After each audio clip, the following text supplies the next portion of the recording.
Magandang araw, magandang gabi, magandang umaga, magandang tanghali, at magandang hapon sa inyong lahat. Kung sama kayo naroon, binabati ko kayo mga Dabbercats. Hello, Dabbercats. Ito po ngayon ang aking content for today is about ano ba nangyayari sa pelikulang Pilipino ngayon.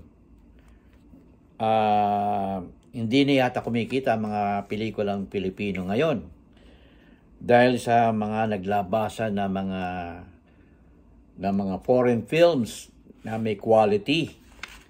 Yan ang like ito ay nakikita natin sa mga streaming ba na movies, like nakikita natin sa Netflix, sa Hulu.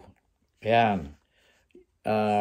Sa Amazon, meron tayong sa Prime Video at yung HBO na ngayon ay ang tawag dito ay Max. Marami kayong mapagpipilian dyan. Yung mga medyo kalumaang movie pero maganda ang quality. No? Ito ang mga lumalabas. Yung Hulu, isa rin yung yan. Maganda rin yung Hulu. At meron din yung mga libreng movie na lumalabas. Streaming lahat yan.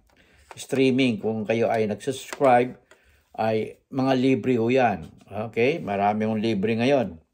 Samantalang kung manunod kayo ng pelikulang Pilipino, napakamahal, di ba? Mga 350, ganyan. Ito, magkano lang? Kaunti lang. Tsaka yung iba, libre pa.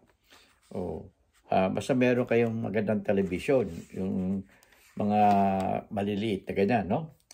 Maliliit. Ayan ang kainaman ho ng tinatalo na ho ng mga foreign films ng Pilipino, hindi katulad ng araw, no?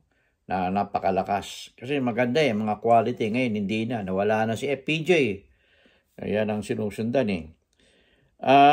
Pagdating naman ho, ayon, ang Hollywood ho ay nananatiling malakas. Malakas pa rin ang Hollywood, no? Pangalawa doon ay ang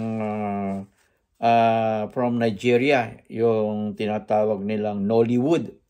Ito ay Hollywood, Nollywood, Bollywood, yung sa India naman. Yan ang katunayan na nagbabago talaga ang panahon. Simula nung nagkaroon ng COVID-19, nababago na. Okay? At isa pa magandang balita ay si Willie Revillame ay talagang maugong na ang pagbabalik ni Willie Revillame. Pero hindi ko siya sasabay yata sa noontime show. Siguro mga later in the afternoon, katulad ng araw, no? Later na afternoon, ang tawag nila doon ay Wawawin. Di ba? Wawawin. Ayan.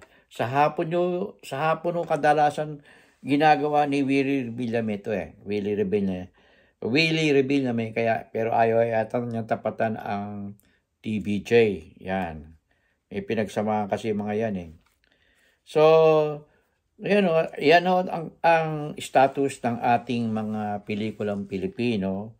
At talagang marami na yata nagsara ng mga cinema dyan Marami na mga dahil gawa nga na ito yung mga Hollywood movies na nakikita natin at napapanood sa Netflix, Hulu, Amazon, sa Prime Video, sa Max na tinatawag natin dati HBO, naging Max na yan. So, yan ang kaganapan sa ating mga celebrities at ang isa pang magandang balita ay talagang nananatili pa rin malakas ang TVJ. Okay? Hanggang sa muli, ito ang inyong lingkod, Freddy Legaspi. Mga Dabbercats, tuloy natin ang pagtangkilik sa TVJ. Okay? Pagtangkilik natin sa TVJ, yung Itbulaga ay nakuha nila sa YouTube. Ano ba dapat natin gawin? Nakuha nila kinuha nila sa YouTube napanindigan nila na sila daw ang may-ari ng Itbulaga. Kasi merong ilang milyon yon? More than 5 million yata yung nakuha nila. So, malaking additional income. Ano dapat natin gawin? Unsubscribe.